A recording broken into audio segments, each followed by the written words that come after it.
स्वामी राधा स्वामी दाता दयाल की दया राधा स्वामी सार राधा स्वामी। जितने प्रेमी सत्संगी आए हैं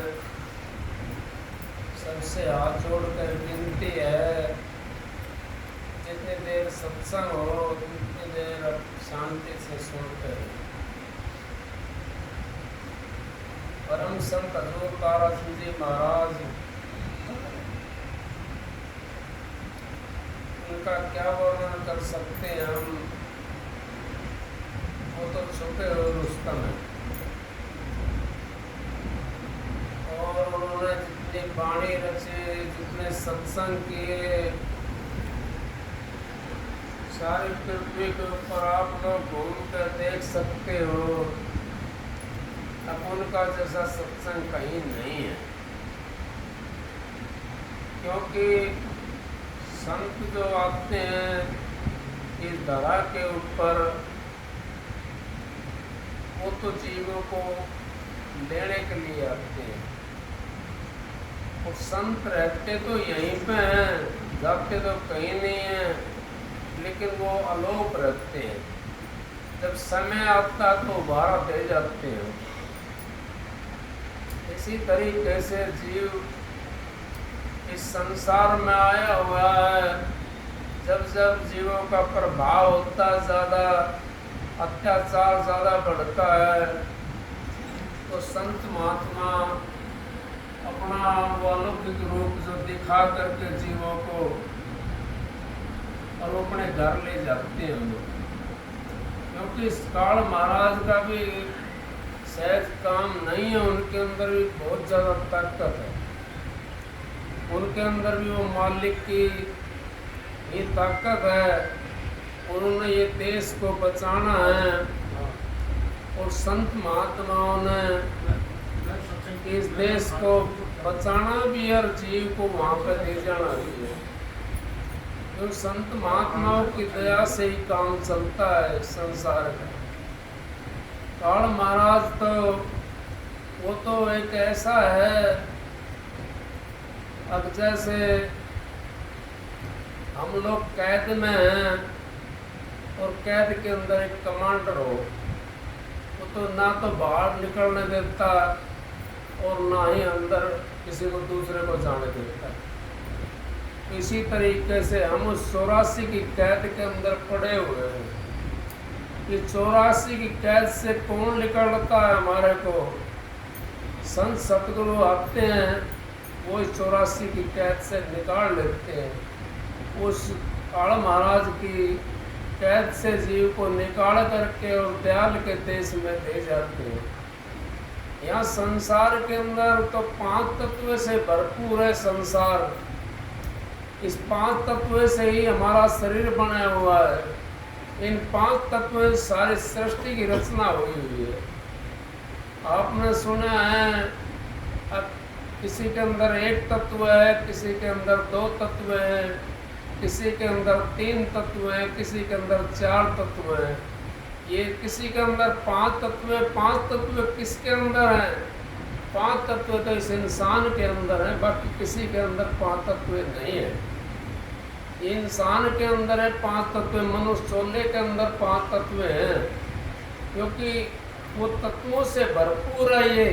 और फिर भी हम उस परमात्मा की भक्ति नहीं करते तो हमारे जैसा कौन होगा? हम उस परमात्मा को तरफ ध्यान नहीं करते, ख्याल नहीं करते इस परमात्मा का, तो हम तो फिर यूँ समझो इस संसार में आए और ना आए बराबर। हमने तो उस परमात्मा का शुक्रगुजार होना चाहिए, उस सतगुरु का शुक्रगुजार होना चाहिए, जिसने हमारा यहाँ आकर के हमारा फंद काट दिया। फंद कैसे काटे हमारा? उन्होंने वो नाम की बख्शीश कर दी तो हमारा फंद कट गया। वो 84 की माड़ से हमारे को अलग कर दिया। जिसने नाम मिल गया वो 84 के अंदर जाता नहीं है, वो तो 84 से बाहर निकल जाता। बुरा भला गुरु भगत कबू नरक नहीं जा। चाहे वो कितना भी बुरा हो, कितना भी भला हो, वो नरक में नहीं जा सकता। चाहे भक्ति भी ना करता हो, वो भी नरक में नहीं जा सकता। जो नाम लेकर के नाम को छोड़ देता है, गुरु के लाछन लगाना शुरू कर देता है, गुरु की बुराइयां शुरू कर देता है, वो नरक में जाता है। वो नरक में इतने रहता है, इतना चांद सूरज इस धरा के ऊपर रहेंगे, इतना वो नरक के अंदर रहता है, उसको कोई नहीं काट सकता। फिर सतगुरु भी उसका हाथ छोड़ देता है। वो फिर कभी चांद सूरज दोबारा पृथ्वी आलोक होगी, चांद सूरज आलोक होंगे, उसके बाद में दोबारा से रचना होगी, तब उनका कभी नंबर पड़ेगा तो पड़ेगा, नहीं तो वो उस धरा के ऊपर रहते 84 की माड़ के अंदर जुड़ जाते हैं जाकर के, वो उससे निकल नहीं सकते। वैसा जीव निकल जाता है 84 की मार से। लेकिन जो गुरुद्रोही होता है, जो मनमुखी होता है, वो 84 के माड़ में जुड़ा रहता है। मनमुखी भी वही होता है जो नाम ले करके और अपने मन के मुताबिक चलता है, उसको मनमुखी कहते हैं। अब नाम तो हमने ले लिया, गुरु के वचन के ऊपर हम नहीं चले, अपने मन की करते रहे, तो हम तो मनमुखी हैं। हम तो जान करके भी अनजान बने हुए हैं, तो हम तो मनमुखी हैं। गुरुमुखी वो होता है जो गुरु से नाम ले लिया, वो गुरुमुखी होगा और गुरु की सेवा के अंदर लग गया, गुरु के वचन के ऊपर चल पड़ा, उस मालिक के नाम के लिए उसने खोज न करनी शुरू कर दी, उसको गुरुमुखी कहते हैं। उसको साधु भी कहते हैं, उसको साधक भी कहते हैं, उसको महात्मा भी कहते हैं, उसको बाबा जी भी कहते हैं। कि बाजी जो लगाता है उस मालिक से, उसको बाबा जी भी कह देते हैं। तो इस तरीके से संत महात्मा यहाँ पर आकर के हमारे को चेताने के लिए आए हैं, और फिर भी हम नहीं चेते, मनुष्य चोले के अंदर भी नहीं चेते, तो हम फिर कौन सा चोला हमारे को मिलेगा चेतने के लिए? कोई और चोला हमारे को चेतने के लिए नहीं मिलेगा, क्योंकि मनुष्य चोला बड़ा कीमती चोला है। इसकी कदर जिसने जान ली, जिसने इसका सहारा ले लिया मालिक का, मनुष्य चोले के अंदर आकर के, वो तो उस घर में पहुंच जाएगा। जिसने मनुष्य चोले के अंदर आकर के उस मालिक का सहारा ले लिया, संतों का सहारा ले लिया, तो कैसे उस घर में पहुंचेगा? वस्तु कहीं खोजे कहीं, किस भी दावे हाथ, वस्तु जब पाइए बेटी लीना साथ, बेटी लीना साथ, दीनी वस्तु न खाए, कोट जन्म का पंथार पद में पहुंचा जाए। और कोटि जन्मों का हमारा जो पंथ होता है, सतगुरु हमारे को जब बेटी मिल जाता है, तो एक सेकंड के अंदर हमारे को देश में ले जाता है। जैसे कोई छोटे छोटे बबूढ़ी आते हैं, और कोई बड़ा बबूढ़िया आ जाए, तो छोटे बबूढ़िया ने उड़ा करके और वो अपने अंदर मिला कर ले जाता है। इसी तरीके से हमारे को सतगुरु भी अपने अंदर में मिला लेता है। क्योंकि हम तो छोटे से रूह समझो, छोटे से एक रोम के बराबर समझो, रोम के बराबर नहीं, हम तो रोम का 1000वां हिस्सा, लाखवां हिस्सा समझो हमारे को। तो सतगुरु तो बहुत बड़ा है, सतगुरु तो सारा संसार समाया हुआ है सतगुरु के अंदर। तो वो तो उस काल महाराज से भी बहुत आगे है। सतगुरु के अंदर काल महाराज भी समाया हुआ है, सतगुरु के अंदर सारी सृष्टि भी समाई हुई है, सारे देवता भी उसके अंदर समाये हुए हैं। सारा ही सतगुरु का है, सतगुरु से ही तो है, शब्द से ही तो है। नानक साहब ने तो कह दिया, नहीं कहा नानक साहब ने, शब्द धरती शब्द आकाशा, शब्द शब्द भयो प्रकाशा, सारी सृष्टि शब्द विराज है, नानक घटे घटाच है। जितना शब्द का पसारा, सबके घट घट के अंदर वो शब्द विराजमान है। तो हम तो उस शब्द का सहारा ले लेते हैं, तो हम भी उस सतलोक में पहुंच जाते हैं, राधा स्वामी धाम में पहुंच जाते हैं। जब हमने शब्द का सहारा नहीं लिया, तो हम कैसे पहुंचेंगे उस राधा स्वामी धाम में? कैसे उस सतलोक में पहुंचेंगे? कैसे उस अनामी धाम में पहुंचेंगे? कैसे पहुंचेंगे? हमने तो नाम तो ले लिया, नाम की हमने खोजना नहीं करी, तो हम कैसे पहुंचेंगे? हाँ, पहुंच सकते हैं। कैसे? हमने अगर नाम ले लिया, अपने गुरु के ऊपर विश्वास कर लिया, फिर भी हम उस सत देश में पहुंच सकते हैं और राधा स्वामी धाम में हम पहुंच सकते हैं, क्योंकि हमने तो गुरु के अंदर मिलना है और गुरु उस शब्द में समाया हुआ है। हमारा विश्वास तो गुरु से है, हमारा विश्वास दूसरे से नहीं है। बने तो गुरु से और ना बिगड़े भरपूर, तुलसी बने जो और से उस बनने पर धूल। अब भाई और से किसी से अगर हम बनाते हैं उस बनने पर तो धूल है। अपने बनाओ तो अपने सतगुरु से बना कर रखो, सतगुरु को अपने आगे रखो, अपने मस्तक के ऊपर रखो उस सतगुरु को। उस सतगुरु के भाने के अंदर आप रहोगे तो आपका कोई कुछ बिगाड़ नहीं सकता। जब सतगुरु का भाना आप छोड़ देते हैं, जब हम माँ के दामन में रहते हैं तो हमारे कोई भय नहीं होता है। और जब माँ के दामन से हम बाहर हो जाते हैं तो हमारे को बहुत ज़्यादा परेशानी उठानी पड़ती है। हमने दूर रहना पड़ता है और इतनी परेशानियाँ उठानी पड़ती हैं, फिर हम उस मालिक को फिर दोबारा से याद करना शुरू कर देते हैं शुरू। दुख में सुमरण सब करे, सुख में करना कोई, जो सुख में सुमरण करे दुख काहे को होए। अब भाई दुख को काहे को होगा, हमने तो सुख में सुमरण नहीं करा। हम तो जब दुख पड़ जाता फिर आया करते हैं, फिर कहते हैं मेरे सतगुरु मेरे को बचा ले, सतगुरु मेरे को बचा ले। फिर साथी कौन होता है? माँ को फिर भी ला जाती है कि अपने बच्चे को अपने दामन के अंदर लपेट लेती है, चाहे वो कितना भी गंदा हो, चाहे कितना भी बुरा हो, फिर भी माँ अपने बच्चे को दामन के अंदर लिपटा लेती है। सतगुरु तो हमारी माँ है, उसको तो हमने पहचाना नहीं। सतगुरु तो हमारी वो चीज़ है जिसको हम पहचान नहीं पाए। सतगुरु तो क्या है? सतगुरु तो सतगुरु ही होता है। हमने तो सतगुरु से सतगुरु को ही मांगना है और कोई चीज़ हमने नहीं मांगनी चाहिए। चाहना रखे कि राम नाम की सारा धोना धो देगी, इससे दूसरी चाहना है वो दुनिया ध्यान से खो देगी। अगर इससे दूसरी चाहना हम रखते हैं, मांगने की मांग करते हैं, तो दुनिया ध्यान से खो देती है। हमने तो सतगुरु से सतगुरु को मांगना है। सतगुरु से सतगुरु को जिसने मांग लिया तो सारी चीज़ हमारी सारी चाहना उसके अंदर हो जाती है। सतगुरु को जब हमने नहीं मांगा, हम तो और चीज़ की मांग करते हैं सतगुरु से, और चीज़ की मांग करते हैं तो हमारा फिर और चीज़ मिल तो जाती है हमारे को मांग करने से। अगर हमारी सच्ची लगन से मांग करते किसी चीज़ की, वो हमारी प्राप्ति तो उसकी हो जाती है। लेकिन उससे हमारा क्या फायदा है? वो तो ये बाहर का सौदा है। हमने तो सतगुरु से अंदर का सौदा मांग लिया। महाराज जी कहते हैं परम संत हजूर ताराचंद जी, अब उसने तो हमने तो महल वाले को लेना है, हमने तो उस महल वाले को ही मांगना है। तो फिर महल वाला अगर हमारे उसमें आ गया और महल वाले के पास हम मिल के जा करके, तो महल तो हमारा ही है फिर, क्योंकि फिर कहीं बैठे कहीं उठे उस महल के अंदर कोई रोकने वाला नहीं है।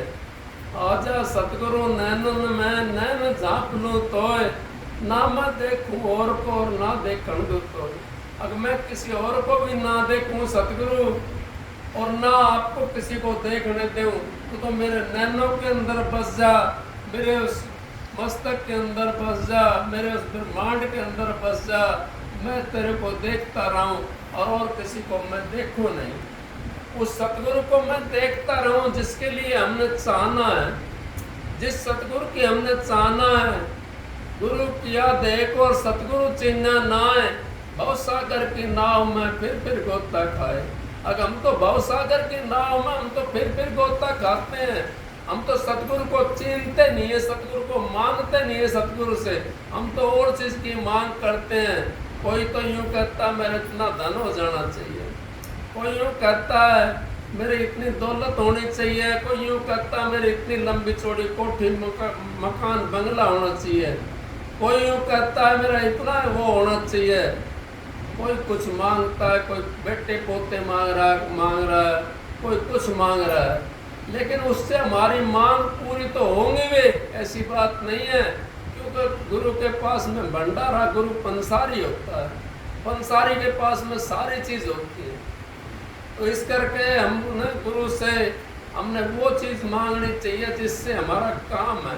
ये तो उर्ला व्यवहार, धन मांग लिया, कोठी मांग ली, बंगले मांग लिए और बेटे पोते दी जमाई, ये सारी चीज तो ये उर्ला व्यवहार है। इस व्यवहार से हमारा काम नहीं चलेगा। हमने सतगुरु से अगर सतगुरु को मांग लिया तो ये तो अपना आप आ जाएंगी।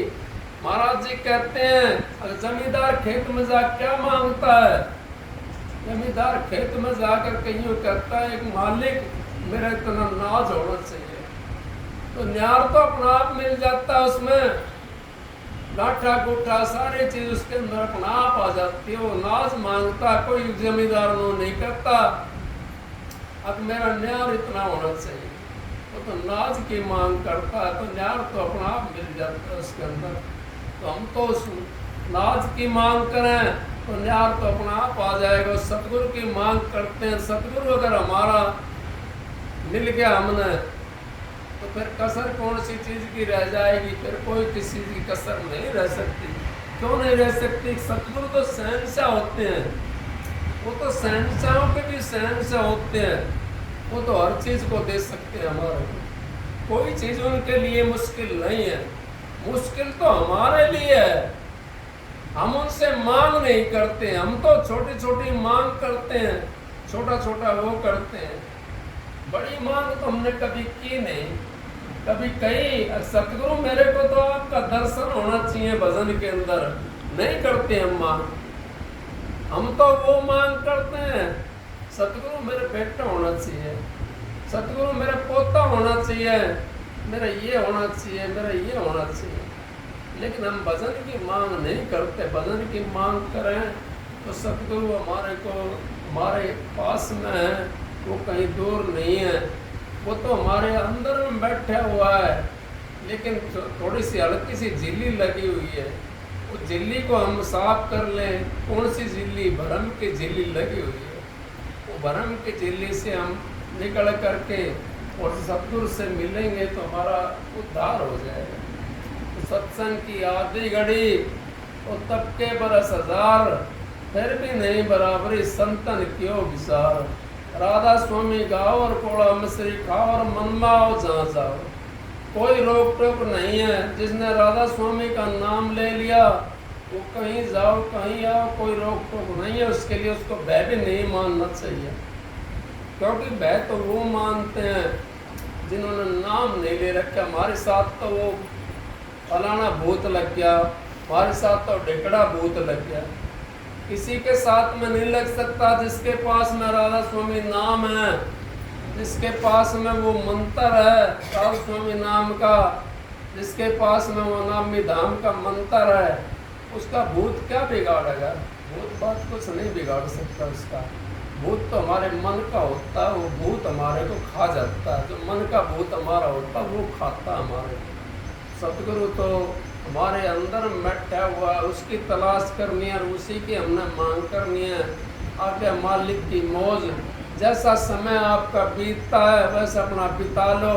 और ज़्यादा हमने तेरा मेरी के अंदर भी नहीं रहना चाहिए, ज़्यादा हमने बहस भी नहीं करनी चाहिए। कोई आकर के हमारे से बहस करता, अच्छा भाई कोई बात नहीं, भाई तेरा इस तरह से हमारा इस तरह से, हमने बहस भी नहीं करनी चाहिए। बहस में हमारा काम खराब हो जाता है, क्योंकि अगला तो समझ नहीं पाएगा और हम समझा नहीं पाएंगे। हमारे पास में कोई रास्ता नहीं, उस जगह के ऊपर वो तो आंधा है, उसको कैसे समझाएंगे हम? तो उसने तो भजन का पता नहीं है, ना उस नाम का पता है, उसने तो उसी चीज़ का पता जो बाहर देखने में आ रही है। अंतर की चीज़ के बारे में नहीं जान सकता वो। अंतर की चीज़ के बारे में तो कोई अंतर वाला ही जानता है, और जो अंतर की चीज़ के बारे में जानने लग जाता है वो बहस में भी कम फंसता है। वो तो बहस में यूँ कहता है भाई मेरे पास आना तो थोड़ा सा करके आना भजन बंदगी, फिर मेरे से आकर के बात करना। वो तो ये कह देता है सत्संग की आधी घड़ी और तब के बरस हजार, फिर भी नहीं बराबरी संतन की विचार। आपको सबको राधा